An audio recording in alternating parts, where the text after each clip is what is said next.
Então imagina o seguinte, imagina que nós temos um sistema fechado, isso daqui vamos chamar de um sistema fechado, ou poderia ser um sistema isolado, ok? E aqui dentro eu vou ter dois corpos. Vou desenhar um em vermelho. Então primeiro vamos montar aqui para dar uma noçãozinha de profundidade para nós. Que de arte a gente entende. Pouco, a gente entende.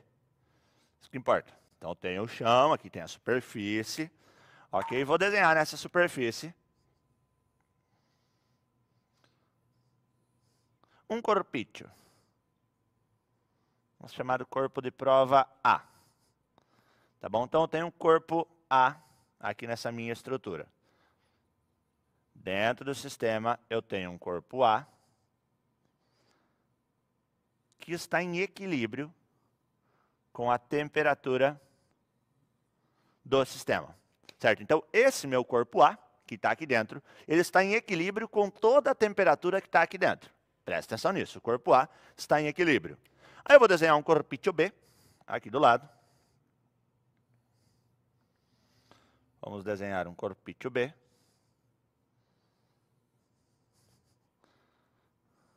Realismo do desenho, gente. Um é vermelho porque está quente, outro é azul porque está frio. Mira no detalhe. O vermelho não é do Inter. O vermelho é porque está quente. O B é porque está frio. Certo? O B é porque está frio. Olha, já me perguntaram do Mengão lá, mãe amada. Gente, boa. Seguinte. Então, ó, eu tenho dois corpos. O meu corpo A, ele está em equilíbrio com a temperatura do sistema. O corpo B está menos quente. A quantidade de calor dele é menor. Tá bom? Então, a temperatura dele é menor. Tá bom? Quantidade de calor, lembrando sempre energia em movimento. Então, o que vai acontecer dentro das definições que nós trabalhamos? Acontece o seguinte, jovem. Ocorre a transferência de calor. Como que ocorre essa transferência de calor? Ela ocorre sempre do corpo de maior temperatura para o corpo de menor temperatura. Então, se TA é maior que TB, o calor, que é essa energia em movimento, ele vai passar do corpo A para o corpo B. Até que os dois corpos entrem em equilíbrio. Quando esses dois corpos entrarem em equilíbrio, certo? Aí eu vou medir a temperatura e vou ver que a energia, o conteúdo energético deles é exatamente o mesmo, quando eu aferir a temperatura deles, gente. Então, sempre a passagem de calor espontaneamente, certo? Sempre espontaneamente é do corpo de maior temperatura para o de menor temperatura. Tudo bem? Bom, se aqui dentro o que me interessa é só o calor desses dois corpos envolvidos no processo, eu posso dizer que a quantidade de calor A mais a quantidade de calor B é igual a zero. Ela tá maluco, né? Por que a quantidade de calor A mais a quantidade de calor B é igual a zero? Então, lembrando que Q, vamos deixar aqui no cantinho, Q é igual à quantidade de calor.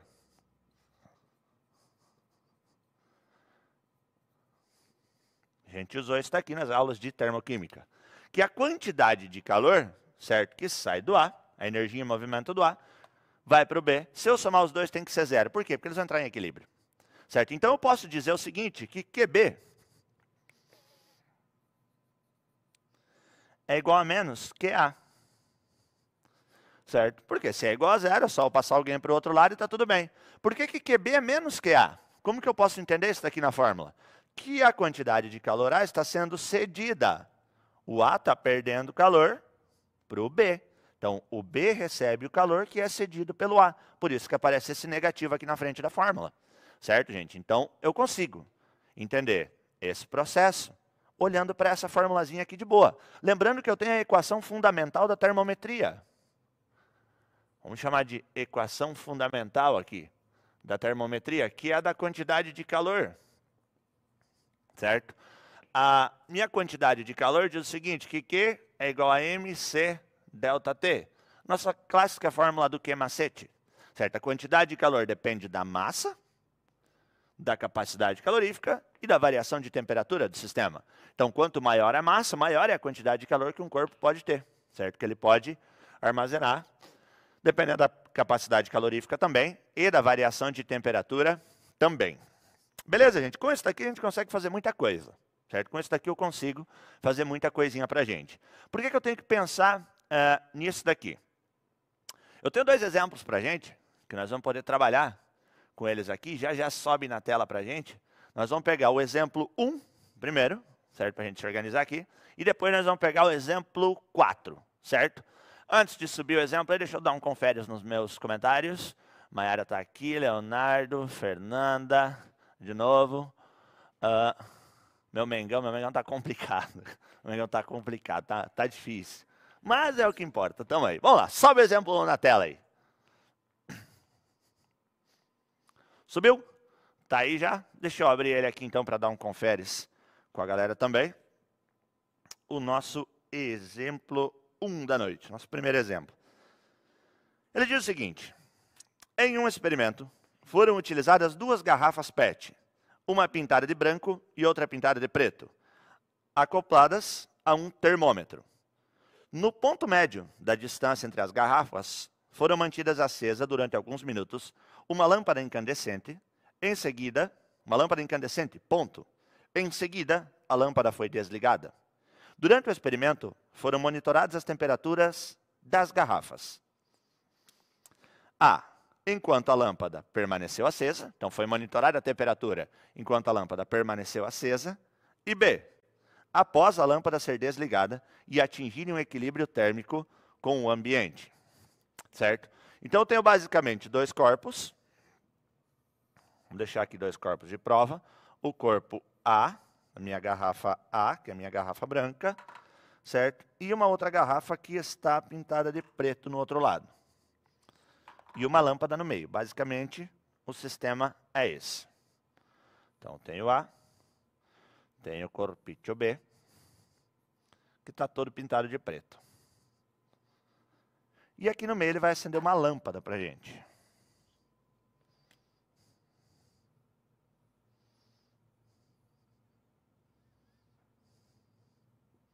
Então, foi monitorada a temperatura desse sistema aqui, ó, quando a lâmpada foi acesa, certo?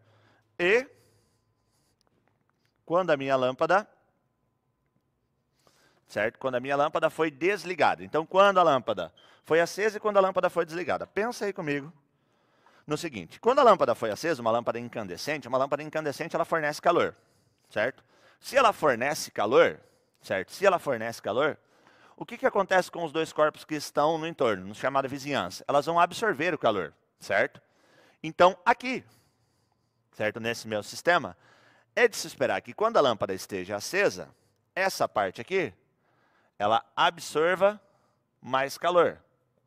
Então, se ela absorve mais calor, mais energia térmica aqui em movimento, tá bom? Ela vai aquecer mais. Vai aquecer mais. Agora a pergunta está no resfriamento. Certo? Onde que vai ser o resfriamento nesse caso aqui? Ela aquece mais, só que se eu pegar a variação de temperatura inicial e final, se eu pensar no resfriamento dela, eu posso dizer que resfria mais, certo?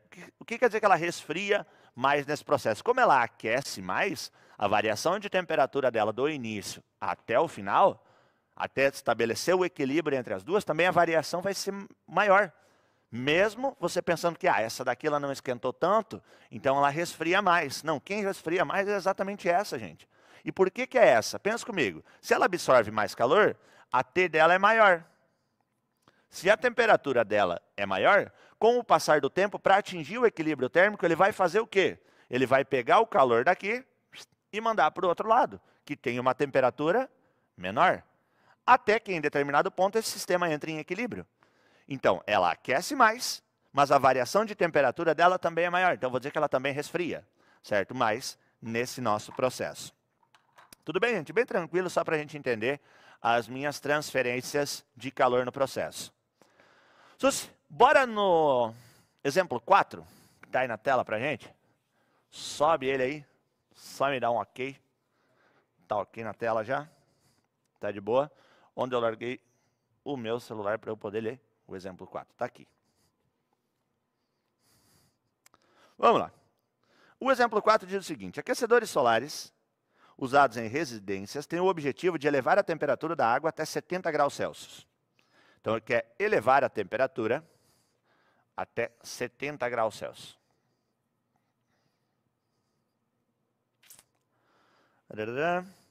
No entanto, a temperatura ideal da água para um banho é de 30 graus Celsius. A temperatura ideal é a 30 graus Celsius. Tudo bem? Para isso, deve-se misturar a água aquecida com a água a temperatura ambiente de um outro reservatório que se encontra a 25 graus Celsius. Então, a temperatura ambiente da água é 25 graus Celsius. Qual a razão entre a massa de água quente e a massa de água fria na mistura para um banho à temperatura ideal? Então, vou chamar de M1. A minha massa de água quente, massa de água quente, vamos chamar de M2, para localizar aqui a nossa massa de água fria.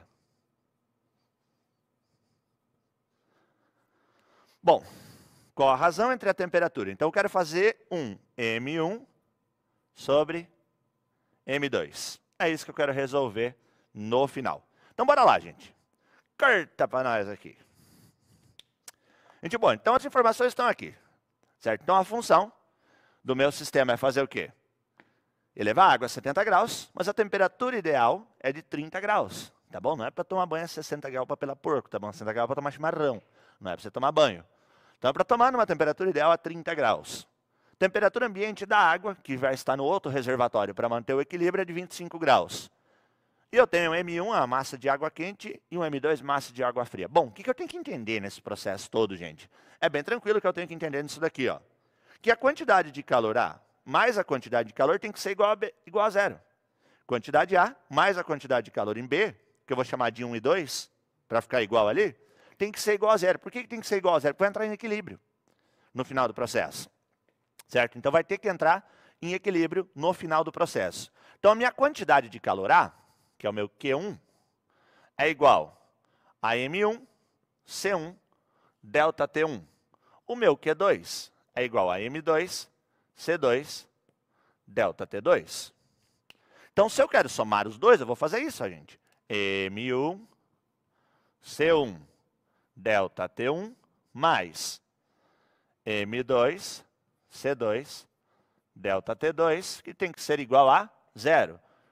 Nós estamos usando que a quantidade de calor nos dois sistemas vão fazer com que eles entrem em equilíbrio. Ok? Eu quero a razão M1, M2. Então, no final das contas, eu vou ter que dividir um pelo outro. Essa é a ideia que eu vou ter que fazer nesse processo. Capacidade calorífica, gente. A capacidade calorífica depende do material. Qual é o material que a gente está trabalhando? Água. Então, a capacidade calorífica ela é exatamente a mesma para os dois sistemas. Seja para aquele que vai estar trabalhando com a água quente ou aquele que vai estar trabalhando com a água fria. Então, como a minha capacidade calorífica é a mesma, jack, a gente corta elas. Certo? Agora eu tenho que entender qual vai ser a variação da temperatura 1 e qual vai ser a variação da temperatura 2 nesse processo. Então, bora lá. M1 vezes delta T1. A variação da temperatura 1 é a seguinte. A água está a 70 graus, mas eu quero deixar lá 30 graus. Uma variação nós calculamos como? O final menos o inicial. Então, a temperatura final é a temperatura ideal. Chegou a rimar. 30 graus Celsius. Menos a minha temperatura inicial, que nesse caso é 70 graus Celsius. Mais os M2, que vai ter um delta T2. Qual é a temperatura final que ele quer chegar? Temperatura final, 30 graus Celsius. Menos a temperatura inicial. Agora ele vai misturar a água fria. E a água fria está a 25 graus Celsius. Então, menos 25 graus Celsius. Tudo isso daqui igual a zero ali no cantinho escondido. Certo? Então, a minha conta vai ficar assim, ó. Menos 40 M1. Certo? 30 menos 70 é menos 40. Fica ligado na matemática. Mais 30 menos 25 é 5. 5M2, que é igual a zero. Tudo bem? Então, o que eu quero fazer? Eu quero fazer a razão M1, M2. Por que eu quero fazer a razão M1, M2, hermano teu? Porque ele pediu para você fazer a razão M1, M2, certo? A razão água quente e água fria, que nós chamamos de M1 e M2. Então, eu vou passar esse M1 que está negativo para o outro lado, para ele ficar positivo, ficar legalzinho. Então, eu vou ter 5M2, que é igual a 40 M1. Se eu quero fazer a razão M1, M2, é dividir o M1 pelo M2. Então, esse cara vai passar dividindo. Vai ficar o seguinte, ó. M1 dividido por M2 é igual a quem? Certo? O 40 que está com o M1 passa para o outro lado dividindo. 5 sobre 40. E agora, nossas aulinhas de frações de matemática, certo? Eu posso simplificar isso daqui e deixar como sendo 1/8. 1/8, para fazer a conta, é mais de boa do que 5 dividido por 40, eu acho. Então, esse daqui ele vai dar, no final da ideia, 0,125. Então, a razão M1, M2 é de 0,125, que você tem numa das alternativas para você marcar aí, certo? Gente boa, só com o princípio do negocinho. Tá bom? Só com a nossa primeira parte, só com 3 conceitinhos de energia térmica, de calor e de temperatura e da minha equação fundamental, a gente conseguiu fazer bastantinha coisa já. Agora vem um outro ponto importante quando eu falo de calor, certo? É a relação das temperaturas, certo, gente? É a relação das temperaturas. Cara, seria tão bacana, né, se tivesse um padrão só. Falar, ó, temperatura é medida assim, ponto. Mas nós temos 3, certo, para trabalhar. Que é a temperatura em graus Celsius, a temperatura em graus Fahrenheit ou Fahrenheit e a temperatura em Kelvin. Não é graus Kelvin, é temperatura em Kelvin. Nós temos que saber a relação entre elas, saber como construir isso daqui, saber como se virar com ele também, principalmente. Certo? Não só decorar a fórmula, cara, eu tenho que entender como funciona o processo. Se eu entender como funciona o processo, já era, tá tudo resolvido, beleza? Vou sair da